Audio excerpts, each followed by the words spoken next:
Princess I Shrunk the Human. Also there's an army of spiders under my house written by Bird. It's got spiders, and even spiders. We'll edit this chapter further after it's fixed. I am very stupid. Please be patient. I guess you could say the chapter got shrunk. You know, for some reason I'd come to the realization that you look sick as hell in a funny little hat or something, and grunts, holding the small spider in his hands how one might a burger. Despite his disgustingly hairy body, far too many legs, sharp fangs and ungodly amount of eyes, the man would admit that thing's odd expression was, at the bare minimum, inoffensive. Funny, little hat. Mew squeaks, limp in the human's hands. Seemingly unbothered by being held, and simply letting himself droop within his grasp. Anna nods. Yes, sir. Funny little hats can make even the scariest of monsters into goobers. Then he drops Mew onto the floor, where he plants softly onto the plush webbing below, before immediately racing back up Annan's leg and shoulder. Hopping up and down until Annan palms him into his hands again and repeats the process. At least it was something mindless to do. As he thought about how strange his day had turned out. What is a goober?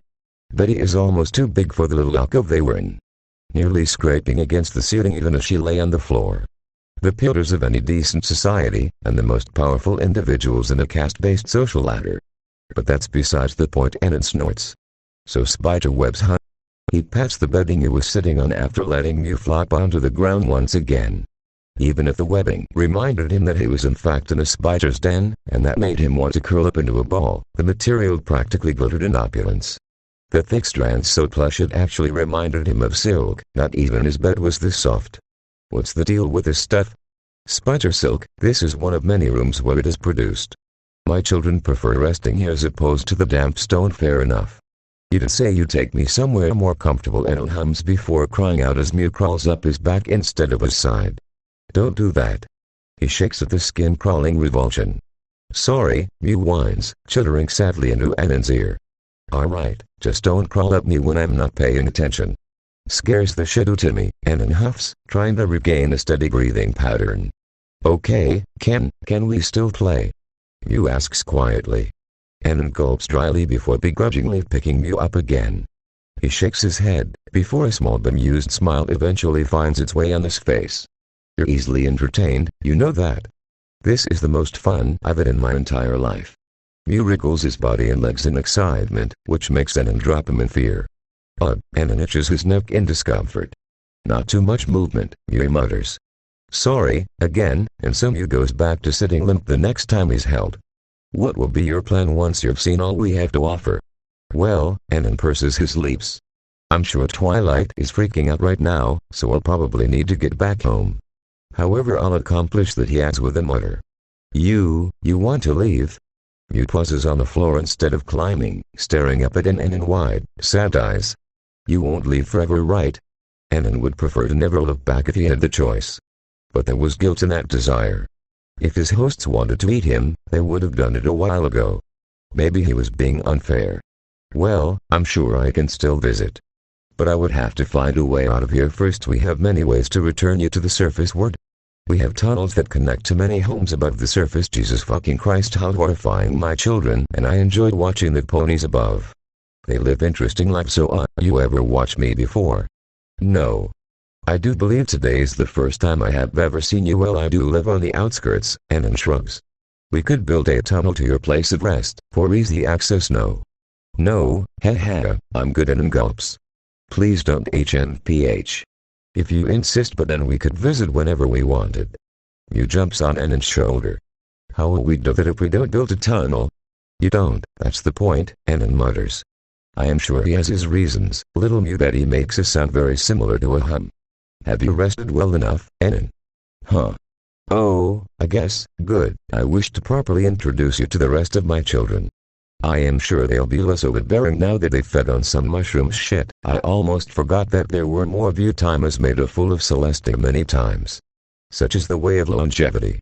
You may mature, listen with experience and learn to play that game, but the rules you spent so long dancing around were not consistent. Planning can only take you so far, analyzing behavior can only take you so far. Because at the end of the day, you cannot always truly understand what lay ahead of you in a world dictated by chance.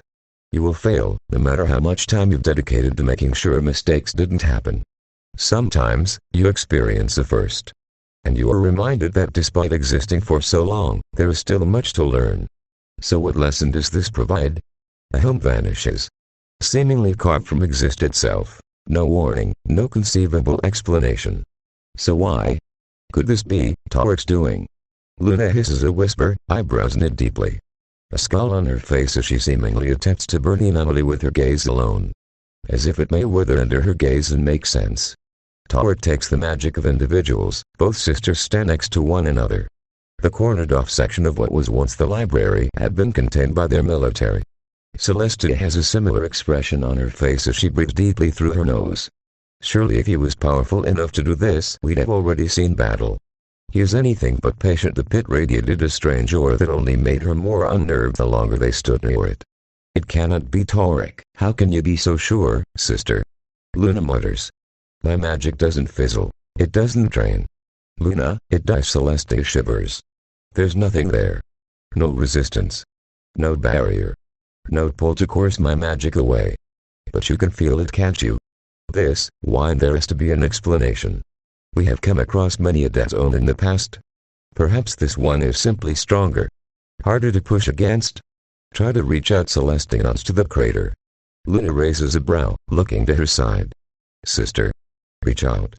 You'll see. Luna shuffles, before turning her head back to the crater. She closes eyes in deep concentration, and her horn begins to glow. Bright energy ebbs from her consciousness, invisible to the naked eye as it pushes forward. But as the extensions of herself gets closer, wading through the dormant energy much like one might swim through a body of water, something feels wrong. She grits her teeth, biting down a sudden spike of anxiety as she felt nothing. One moment her magic is sifting through a strange void, and the next, it's as if she never even used it in the first place. It wasn't a severing of the connection, as much as she'd simply forgotten the connection. Luna flinches back. What manner of? I dare not risk one of our ponies stumbling into this void. I shiver to imagine what it would do. Celestia glares. Although I'm hesitant to use the elements of harmony, Luna lowers her head, eyeing her sister as she speaks in a low tone. Spike has not been found. No, and neither has Anonymous, and you think this thing is to blame. Yes, I do. But if we destroy it, we may never see them again. Celestia breathes deeply. I pray that will not come to pass. I am at a loss, sister. What do we do? Luna mutters. This situation was as strange as it was frightening. Remiss as I am to say this, but perhaps discord could be of help. Celestia sighs. Bending the rules of nature is what he's good at. At the meantime, may I ask a favor of you? Luna nods. Twilight needs to occupy herself. This whole troubling event, she blames herself.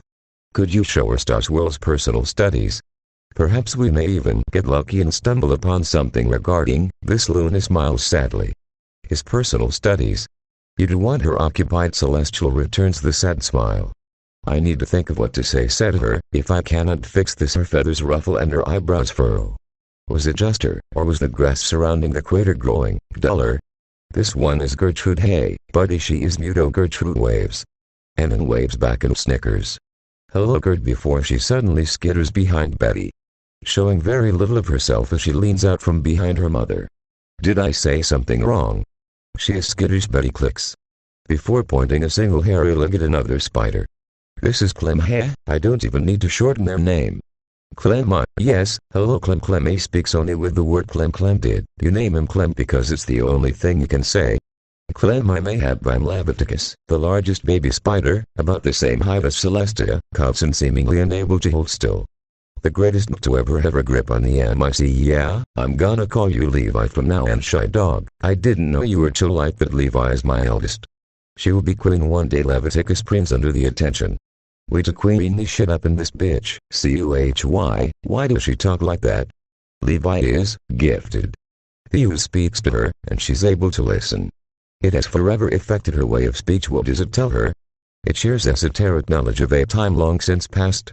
Only if she can understand what is being said. I can make an orange rhyme with Bannerelli. Baron gasped in surprise. How did you do that? Betty points again. This one is Julius. Hello. I'm Julius. He speaks in a deep and dull tone. So what's your character trait gimmick? I don't know what you mean. Julius is the greatest silk spinner of my entire brood. I can spin you a sweater if you'd like. I'm good. Thanks for the offer. I will spin you a sweater. Julia's tone grows dark. Why did you say that like it's a threat? So, you've met some of my children, how about the rest? Betty places a leg on a web and pulls it back, before letting it snap back into place, where it warbles like sheet metal bending back and forth. A rumble seems to shake the cave. Before hundreds of familiar baby spiders emerge from the many holes in the cave, and quickly surround the group. Hello again, not food. Hello again, not food. Hello again, not food. They all sang in unison. We finished eating our delicious mushrooms. A tiny voice shouts triumphantly, unaware of the many bombastic side-eyes that were sent their way. However, their brothers and sisters are cowed by Betty, who narrows her eyes to scrutinize their movements. This spider would not be jumped, this time. Betty nods to Anonymous. As you can see, quite a few more damn and was probably gonna be here for hours. Thanks for watching, and if you enjoyed the video make sure to like and leave a comment.